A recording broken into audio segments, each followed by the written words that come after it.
Vamos a ir a la palabra del Señor en esta tarde, la predicación del mensaje del Evangelio. Y quiero invitarles al libro de Marcos, de nuestra segunda lectura, capítulo 4, versículo 28. El Evangelio según San Marcos, capítulo 4, versículo 28. Porque de suyo lleva fruto la tierra, primero hierba, luego espiga, después grano lleno en la espiga. Y nuestro tema para esta mañana se titula El progreso de la salvación, como Dios es que salva las almas.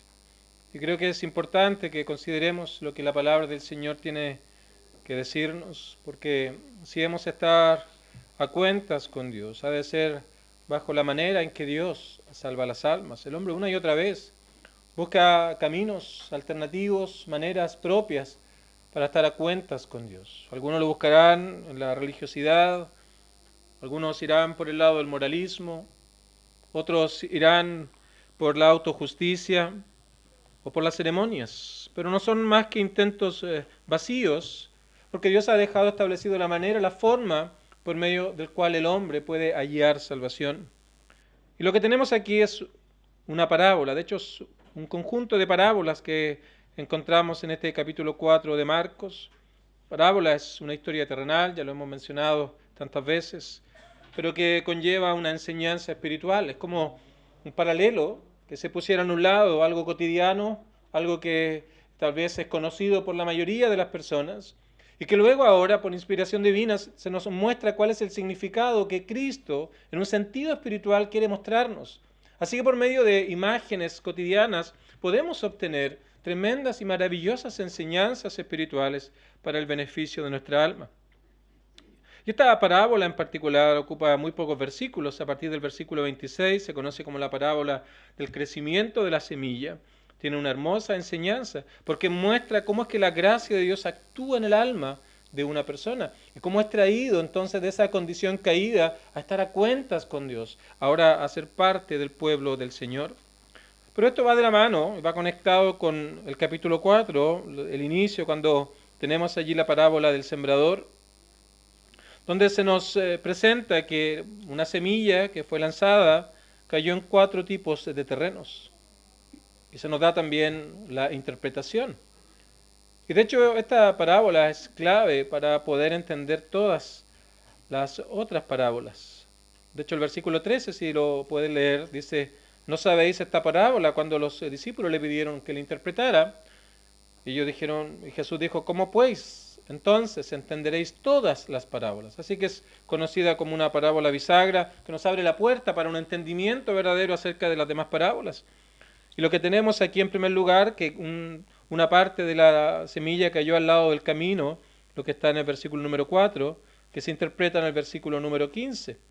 Aquellos son que escuchan la palabra, pero enseguida viene Satanás y quita del corazón aquello que ha sembrado. Es como nosotros decimos: entra por aquí y sale por acá.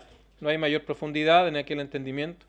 Luego en el versículo 5 nos habla de que cayeron en pedregales, y el versículo 16 se interpreta entonces cuando el Señor dice: son los que cuando han oído la palabra al momento la reciben con gozo, pero no hay raíz, porque es un terreno de piedra, no puede la raíz entonces viene a ir al fondo, de tal manera que rápidamente se pierde aquello. Versículo 7, la otra semilla cayó entre espinos, se interpreta versículo 18 y 19, que es el mundo finalmente en que ahoga aquella palabra.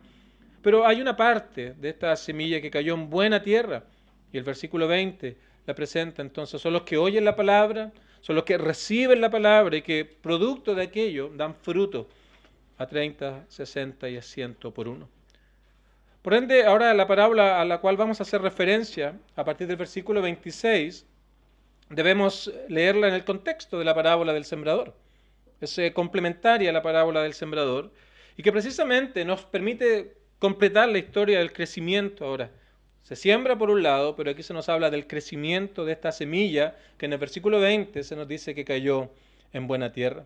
Son pocos versículos, a partir del 26 al 29, 4 versículos solamente, pero que tienen gran significado, tienen gran importancia, tienen gran alcance también y relevancia para nuestras propias vidas. Así que el Señor aquí está usando una ilustración, una experiencia cotidiana, una vez más, es una parábola. Se pone de un lado algo que podemos entender porque es algo del conocimiento común, pero luego entonces va a mostrar por medio de esto lo que encierra una verdad espiritual, cómo la gracia trabaja en la conversión. Entonces lo que tenemos en primer lugar es la necesidad de una semilla, la necesidad de un sembrador. Voy a leer el versículo 26. Así es el reino de Dios entonces, como cuando un hombre echa semilla en la tierra. Tenemos entonces a un sembrador, pero a la vez tenemos una semilla. Y cuando pensamos en siembra, obviamente no soy muy experto en este asunto, pero pensamos en que hay por un lado, una semilla que trae fruto, que requiere trabajo, requiere esfuerzo, pero por otro lado hay algo que llamamos maleza, que no reviste ningún esfuerzo, no hay nada que sembrar, sino que se propaga por sí misma, el viento la lleva de aquí para allá, las aves la comen y luego en otro lugar aparecen. Entonces, es un asunto que de manera natural va alcanzando grandes terrenos. De hecho, si alguna vez has sembrado pasto, tal vez en tu casa, en el jardín, lo has cuidado muchísimo, si sale algún trébol o algo que no debe estar allí, vas, lo cortas, lo sacas, pero finalmente, luego de un paso de semanas y meses, te das cuenta que es una lucha perdida. A la larga, a no ser que estés dedicándote solamente al pasto, siempre va a aparecer algo que vaya finalmente a dañar y a llenar aquel espacio con maleza. Entonces, cuando lo vemos de un punto de vista espiritual, es obvio que aquello describe de una manera tan hermosa y perfecta lo que es el corazón humano. Porque por naturaleza el corazón humano es como esta maleza. No es necesario ningún trabajo, no es necesario absolutamente nada para que el corazón entonces manifieste y se llene de desobediencia, de egoísmo, de impureza. Simplemente basta con dejarlo de esa manera. Por naturaleza, el corazón perverso y caído, como lo presenta la palabra del Señor, comienza a mostrar estas características propias de ello, desobediencia, comienza a mostrar odio, rencor, un montón de cosas que simplemente están allí. Basta que dejes a una persona sin ningún tipo de control y vas a ver que todas estas cosas aparecen de manera natural. Así que un corazón por sí mismo nunca volverá a Dios, un corazón por sí mismo nunca se ha de arrepentir. Pero cuando hablamos de la buena semilla, esta debe cultivarse, no se siembra sola, sino que alguien debe ir tal vez a algún lugar a comprar semilla, trabajar la tierra, ponerle fertilizante y todo aquello, de tal manera que pueda haber un fruto allí. Hay que cuidarla, un sinfín de cosas que requiere una buena siembra. Así que si quieres recibir un fruto específico, te vas a encontrar con que requieres a alguien que siembre y también requieres una semilla que sea sembrada. Entonces, de esa manera se nos está presentando aquí cómo es que Dios, por medio de la predicación del Evangelio, trae la buena semilla, de tal manera de que los hombres puedan oír lo que Él tiene que decirnos, la manera de ser salvos, nuestra realidad delante del Señor, cómo es que realmente podemos estar en comunión con Dios. Ahora Marco aquí no identifica quién es el sembrador, para el relato paralelo en Mateo si lo hace, él dice que es Cristo. Pero Cristo ahora ha comisionado a sus apóstoles en primer lugar, pero a la medida que ellos fueron fundando iglesias, se levantaron allí pastores, predicadores y creyentes, que deben también ellos estar ahora anunciando el mensaje del Evangelio, es decir, llevando la semilla del Evangelio a distintos lugares para que las personas puedan oír el mensaje de salvación. Y tal vez hoy estás aquí porque alguna vez alguien te habló del Evangelio. Alguien precisamente en cumplimiento de Primera de Pedro, capítulo 2, te anunció las bondades, las misericordias de quien nos trajo de las tinieblas a la luz admirable. Te expuso el Evangelio, la manera de cómo estar a cuentas con Dios. Y Dios usó todo aquello entonces para traer fe, porque la fe viene por el oír y por el oír de la palabra de Dios. Así que es una imagen bastante fácil de entender, un sembrador que debe sembrar, pero eso significa que debe haber alguien para que puedas oír el mensaje del Evangelio. Ahora, ¿qué es lo que oyes cuando oyes o escuchas el Evangelio? ¿Cuál es ese mensaje que se comunica? En primer lugar, es el mensaje acerca de Cristo, acerca de la persona de Cristo, de su perfección, de su obediencia, cuando Él vino a esta tierra tomando una naturaleza humana sin dejar de ser Dios. Y en primer lugar, vive una obediencia completa a las normas de Dios, aquello que no podemos hacer. una obediencia absoluta a Dios, sin fallar en ningún punto. Pero luego fue a la cruz del Calvario, y aquello se conoce como la obra de Dios, cuando Él entonces se entregó a morir por pecadores. Lo hizo, porque el hombre había violado los mandamientos de Dios. Hemos estado estudiando los domingos en la mañana los 10 mandamientos, hoy día estudiamos el 7, y debemos reconocer todos aquellos que hemos escuchado esto, que estamos 0 puntos de 7. No hay ninguno que no hayamos incumplido en algún momento de nuestra vida. Hemos tomado el nombre de Dios en vano, tal vez. No hemos considerado el día del Señor. Basta que vayas a los malls en este día, a los estadios, para darte cuenta de que la gente no considera en absoluto el mandamiento número 4. O puedes simplemente pensar en el asesinato, en nuestro mal hablar de las personas. Es indudable, queridos amigos, que nadie puede cumplir los mandatos de Dios. Así que hemos violado los mandamientos de nuestro Señor, y Dios, que es santo y justo, debe tratar con aquel pecado de tal manera que el hombre ahora está condenado a estar lejos de Dios por siempre y para siempre, porque hay una enemistad del hombre por naturaleza en contra de Dios. Es como esta maleza que surge y que se comienza a manifestar y que está allí presente. Es una enemistad producida por nuestra vida que no le da a Dios el lugar que a Él le corresponde. Así que Cristo precisamente brilla allí, y la palabra del Señor nos muestra la manera, la forma en cómo podemos ser reconciliados con Dios. Así que esa es la medida que hoy es de Cristo. Esa es la medida que hoy es el Evangelio. Esa es la medida que hoy es acerca de Dios, de su perfección y todo lo que Él demanda de su creación para estar a cuentas con Dios. Y hoy es de Cristo, de todo lo que Él hizo allí en la cruz del Calvario. Entonces es que Dios soberanamente trabaja en el corazón de aquellos que oyen el Evangelio. Ahora, mucho de esto indudablemente se aleja de la comprensión del hombre. Porque si leemos el versículo 27, lo primero que hace en el 26 es tomar una semilla, lanzarla a la tierra, y luego Él se duerme, se levanta de noche y de día, la semilla brota y crece sin que Él sepa cómo. Y tal vez la mayoría de los que estamos hoy aquí no conocemos mucho de asuntos de siembra, y tal vez nos sería imposible explicar todo lo que ocurre en una semilla al ser sembrada. Cómo es que va a la tierra, cómo es que se pudre o se muere y de allí puede nacer una nueva flor, un nuevo fruto. ¿Cómo es que algunas sí y otras no? ¿Por qué algunas fallan y otras efectivamente traen fruto?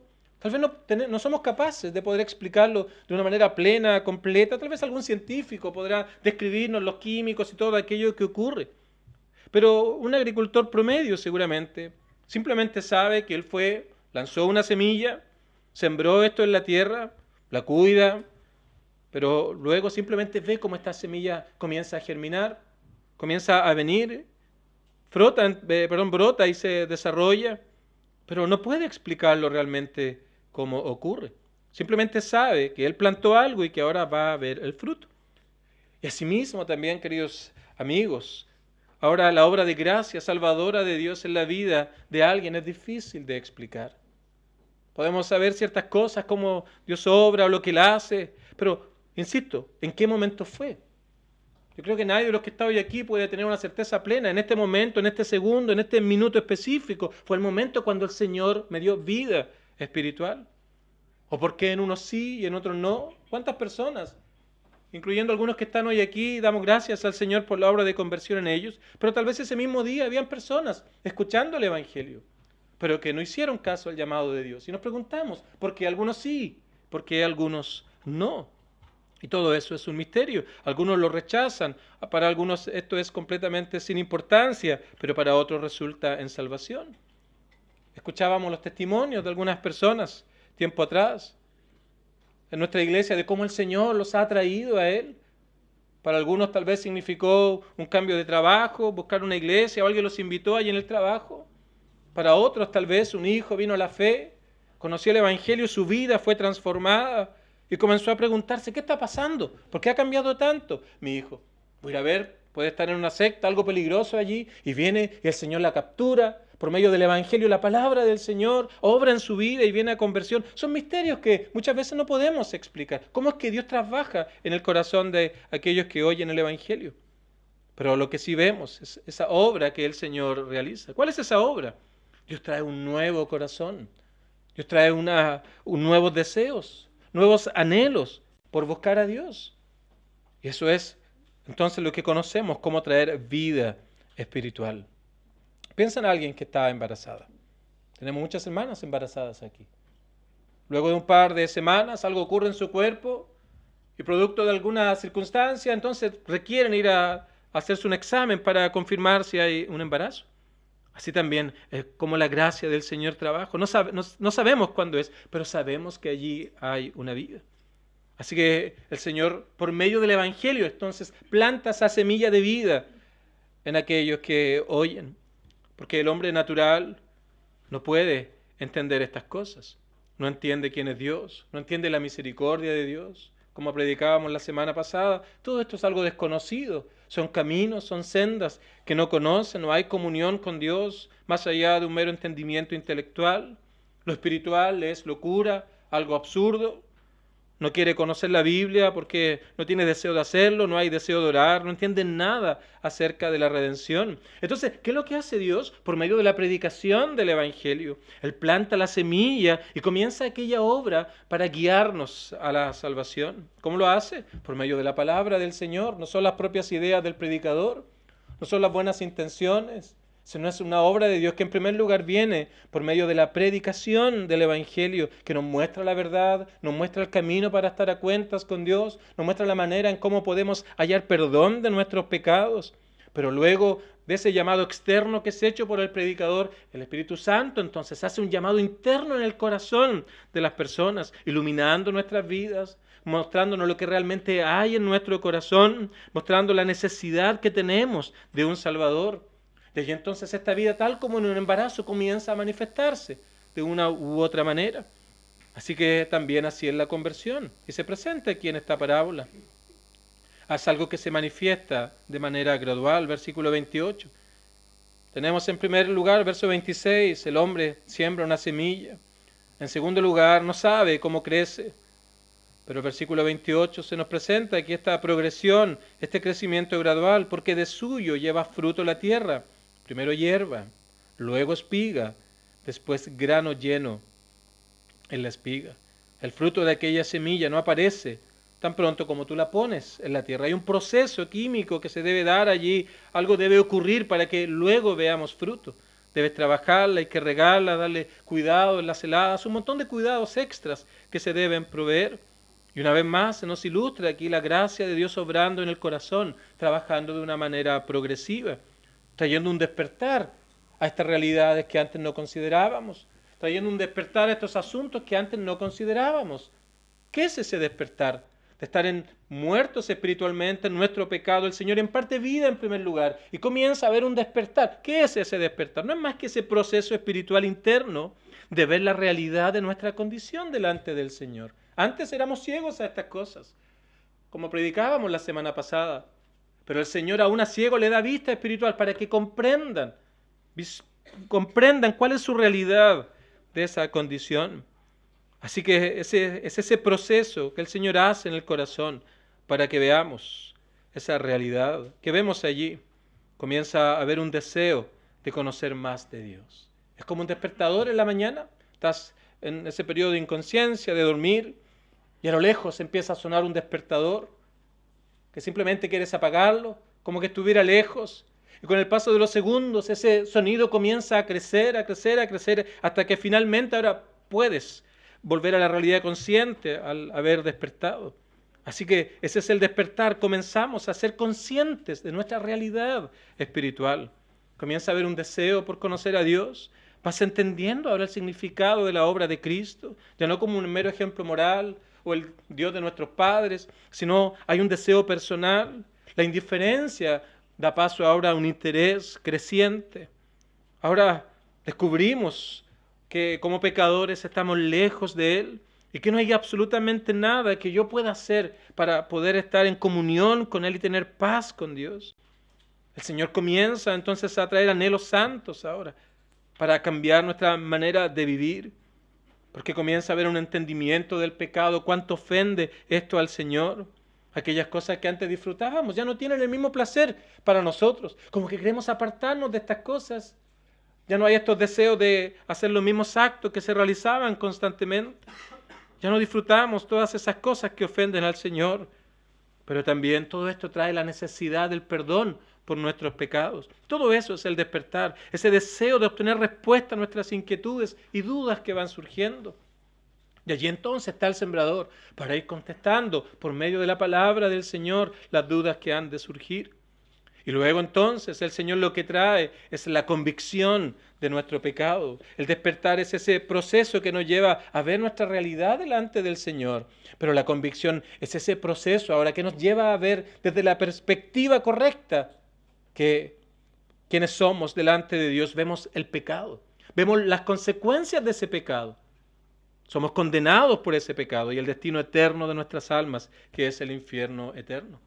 Y ahora entonces esa convicción es dada para que podamos entregarnos por completo a la gracia y la misericordia de Dios mostrada en la cruz del Calvario.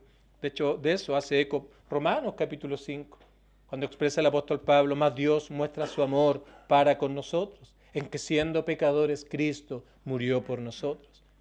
Tal vez algunos de los que están hoy aquí han dicho en algún momento: si Dios es amor, ¿por qué no quita la maldad en el mundo?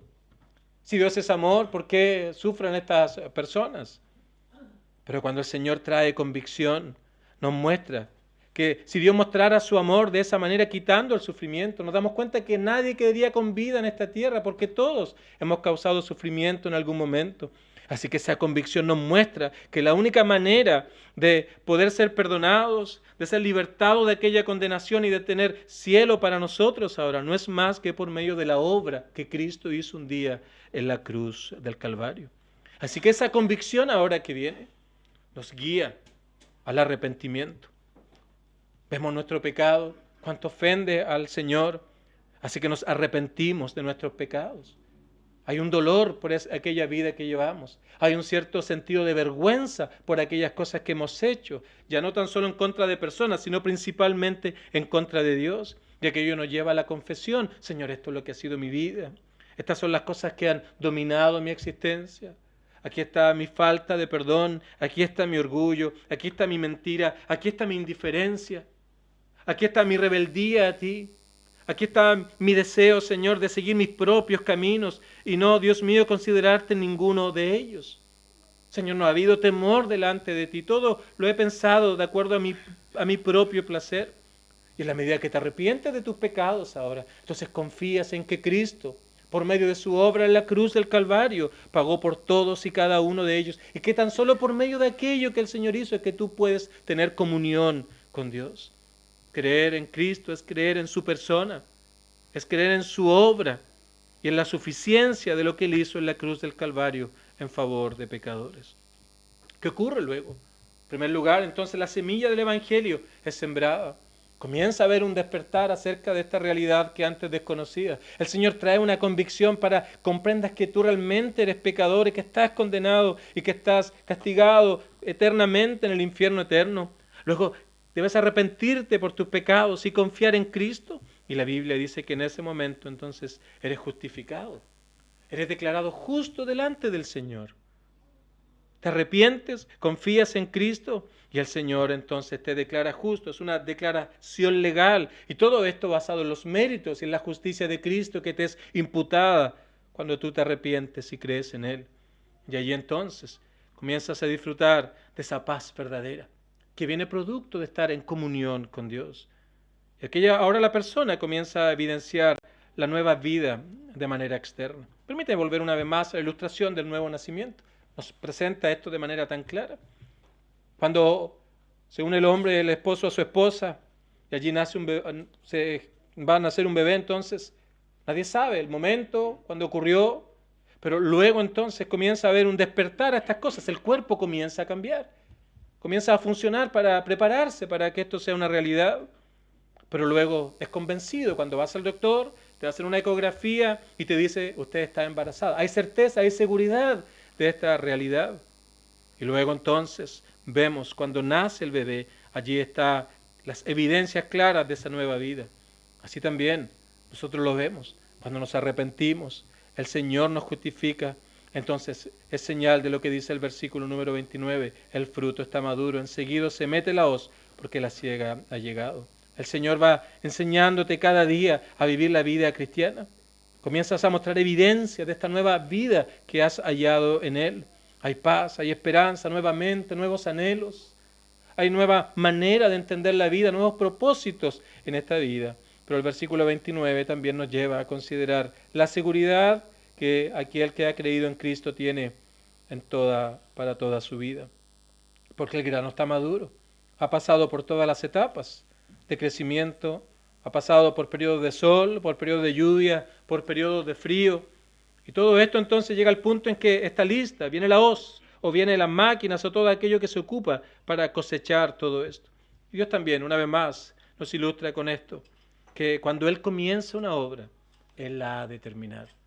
Dios no deja las cosas a medias. Filipenses 1, versículo 6, precisamente dice esto: el que comenzó la buena obra, Él la terminará hasta el día de Jesucristo. Así que Dios hace su obra. Cuando Él comienza una obra, Él la terminará, y nunca de sacar a su gente, a su pueblo, a sus hijos de este mundo, hasta que esta obra esté hecha. Así que, queridos amigos, en la medida que buscamos al Señor, pedimos al Señor que podamos conocerle. Entonces, si tú eres sincero, el Señor va a impartir vida espiritual, va a traer un despertar a tu vida con respecto a tu verdadera realidad delante del Señor. Dios, por medio de su Espíritu Santo, entonces va a traer convicción acerca de tu realidad, un peso que va a hallar como tu espalda, como lo señala este hermoso libro del Progreso del Peregrino, hasta que entonces puedas ir en arrepentimiento y fe sincera en Cristo para hallar perdón de los pecados y vida eterna. El Señor nunca, insisto, saca a su pueblo antes de que aquella obra esté hecha. Y si tú pides al Señor que quieres conocerle, que quieres estar a cuentas con Él, Dios ha de transformar tu vida. Queridos amigos, esto no es nada místico. No es ninguna experiencia particular, especial. No es ninguna experiencia sensorial. Es un entendimiento en primer lugar de Dios. Es una comprensión acerca de nuestra condición. Es una comprensión acerca de las consecuencias eternas por nuestro rechazo a Dios y cómo Cristo ahora nos lleva a estar en comunión con Dios y una confianza plena en lo que el mensaje del Evangelio tiene que decirnos. Así que así es el reino de Dios. Por medio del predicador la semilla es lanzada. Y ahora el Señor entonces aplica esto por medio de su Santo Espíritu en el corazón.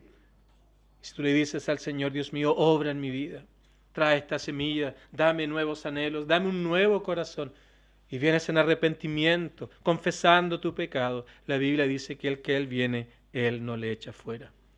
Si has de estar en comunión con Dios, no debes basar esto simplemente en ceremonias. Esto no es un asunto de religiosidad. Esto no es un asunto de herencia, porque mis padres fueron cristianos o lo son, significa que yo de manera automática lo he de hacer. Esto es un asunto personal y debes venir delante del Señor, reconociendo tu pecado y pidiendo al Señor que Él perdone todo tu pecado y confiando en que Cristo ha pagado por ellos allí en la cruz. Así que solo en el camino que Dios ha provisto hay esperanza. Por eso nuestro Señor dijo en Juan 14, yo soy el camino, yo soy la verdad, yo soy la vida. Y añade, y nadie viene al Padre si no es por mí. Ese es el único camino para estar a cuentas con Dios. Así que debes buscar al Señor, debes pedirle salvación, pedirle una nueva vida, confesar tus pecados delante del Señor y confiar en Cristo, porque es el único que puede dar descanso a tu alma. Termino leyendo el versículo 28 una vez más. Porque de suyo lleva fruto la tierra, primero hierba, luego espiga, después grano lleno en la espiga, y cuando el fruto está maduro, enseguida se mete la hoz, porque la siega ha llegado. Que el Señor nos ayude a todos.